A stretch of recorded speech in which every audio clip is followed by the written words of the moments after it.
especially thank President Trump. I don't think anybody should doubt his influence. He was with me from the beginning. Somebody wrote the doubt of whether he was there, and he was all in. He was all in. Kevin McCarthy may be the speaker, but this is Donald Trump's house, built on the backs of Trump's Republican acolytes whose jobs depend on the support of Donald Trump's own base. The dynamics that were on display during the 4-day speakership battle have continued to play out in the 6 months since.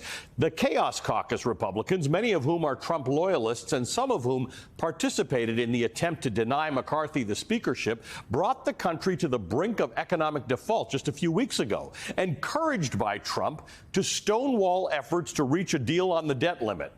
But McCarthy's speakership so far will likely be remembered for Republicans' many efforts to avenge Donald Trump, to take action against his critics, against those who would hold him to account, and to rewrite the narrative of his first presidential term in order to pave the way for his reelection. In January, Republicans quickly approved the so-called subcommittee on the weaponization of the federal government, chaired by the Trump henchman Jim Jordan, and seemingly created to validate and legitimize Trump's many grievances. Days after that, McCarthy blocked Democratic Congressman Adam Schiff and Eric Swalwell from being reappointed to the important and powerful Intelligence Committee. Both men had served as impeachment managers and had earned the former president's ire. Since then, Schiff has also been censured by House Republicans. House Republicans have also spent time calling for the impeachment of the Attorney General, Merrick Garland, and the Homeland Security Secretary, Alejandro Mayorkas, both on the basis of policy disagreements, not breaches of their office. Attempts to introduce articles of impeachment against President Biden even incited an argument on the House floor between Republican Congresswoman Lauren Boebert and Marjorie Taylor Greene, which led to Greene being ousted from the right-wing Republican Freedom Caucus. There's even an official attempt to expunge Trump's 2 impeachments, an effort that has received the approval of Kevin McCarthy, who told reporters, quote, "I think it's appropriate. You should expunge it because it never should have gone through," end quote. This is Donald Trump's House of Representatives, and Kevin McCarthy is just living in it. But Trump's rhetoric against federal law enforcement agencies and the executive branch is having a real effect well beyond Washington. It's pushed many GOP presidential candidates further to the right. It's forced them to make a vow to clean house if they get elected.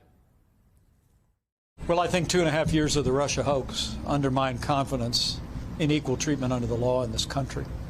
And if I'm president of the United States, we're going to clean house on the top floor of the Justice Department. And we're going to find men and women that are respected in both political parties, because they exist. At the end there, Mike Pence implies that the Justice Department is currently filled with political lackeys who are biased against Republicans, people Republicans allege, like FBI Director Chris Wray. When the House returns to D.C. next week, Wray will testify before an oversight hearing led by Jim Jordan and the Judiciary Committee, and he's expected to be questioned about a number of things, including unverified allegations of a bribery scheme involving President Biden. But it's worth remembering, Wray was appointed by Donald Trump himself in 2017, who called Wray, quote, "an impeccably qualified individual," end quote. The tragedy of the Republicans' campaign against the Justice Department is that they're chipping away at the legitimacy of the DOJ and the public's faith in it. And all the Justice Department is trying to do is hold to account the twice impeached, twice indicted so far Republican frontrunner who's risked our national security, weakened democracy, and remains under investigation. As Trump continues to demean the men and women of the Department of Justice and other members of the federal government, it's worth remembering the dubious and now disgraced lawyers who Trump recruited to help him overturn the 2020 election.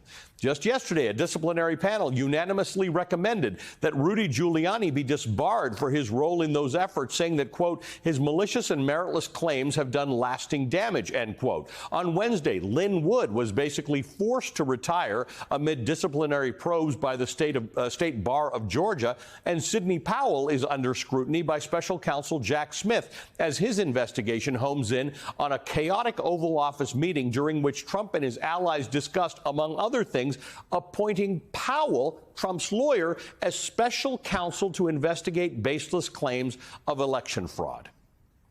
Joining me now is the former Republican congressman from Pennsylvania, Charlie Dent. He's the executive director and vice president of the congressional program at the Aspen Institute. Also with us, Steve Bannon. He's the producer of The Rachel Maddow Show and an MSNBC political contributor and author of the book, The Imposters, How Republicans Quit Governing and Seized American Politics. And Congressman, good morning, both of you. But Congressman, I want to start with you, basically with the title of Steve's book. This isn't governing. There's no part of this is governing. On the night that McCarthy won the speakership on January 7th, you wrote an op-ed for CNN titled "The Deal McCarthy Struck Was an Inexplicable Act of Self-Destruction." In it, you wrote, quote, "Pragmatic and rational Republican members who bristled at the concessions that McCarthy handed to Gates and his ilk must force a course correction and change the dynamics. This is the moment for rational House Republicans to make their stand," end quote. Doesn't look like anyone took your advice. No, not at the moment. But Ali, what I will say is that one of my great frustrations when I served in the House was that we had a group in the House who, were the rejectionist wing of the party that could never get to yes, were really, really good at telling you all the things that they could never do, that they just thought that the governing was somehow a sin. It was wrong, and they didn't realize that was part of their job. It was very frustrating. That dynamic remains, except in many respects, it's gotten worse. There's now a subgroup within the House Freedom Caucus that is bent on basically defying leadership at every opportunity, even when they're doing the right thing, say like on the budget agreement and the debt ceiling accord. I mean, those types of things. So this is the frustration. Obviously McCarthy, he had to surrender his way to victory to get that speaker's gavel. And unfortunately, he owes a lot of what he's got right now to Donald Trump. And Trump is not going to go away. We'll see how Trump behaves going forward. We've got the September 30th deadline coming up, and then the year-end omnibus train wreck that will likely occur. I mean, there's still two more big obstacles in the way of governing, as far as I can tell. And Steve, look, this is an important conversation about Republicans in Congress, but I brought in that stuff about Mike Pence and what he said to sort of indicate that Donald Trump seeds the ground and then everyone else enjoys the fruit of the tree. There's no reason for Mike Pence, who actually did the right thing on January 6th of last year, to be carrying on about cleaning house at the Department of Justice. And yet this is a Trump thing. It's now becoming a Republican thing. It's a thing in the House of Representatives that the deep state involves the highest levels of the FBI and the Department of Justice. And so Mike Pence joins the party. Right. I think one of my biggest fears going into this election cycle was that we would see a race to the bottom, where Donald Trump kind of sets the standard and he kind of panders to the party's most rabid followers and to the GOP base. And then everyone else enters that race to say, no, I can be more extreme than that. I can one-up Trump and be even more intolerant. I can be even more extreme. I can be even more hostile to democracy. I can promise to clean house of the Justice Department and get rid of officials who otherwise haven't done anything wrong and don't deserve to be ousted. And so I think this race is inherently unhealthy, not only for the Republican Party, but for American politics in general, because it's a race that no one ultimately wins. Charlie, you got Ron DeSantis, who's trying that race to the bottom. He's trying to out-Trump Trump. He had a crazy ad that came out this week.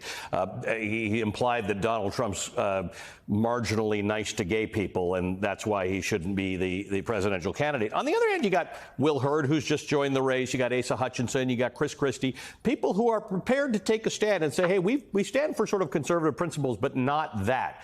I think when you add where these three guys are running, it's about 3% or something of that nature, maybe 4%.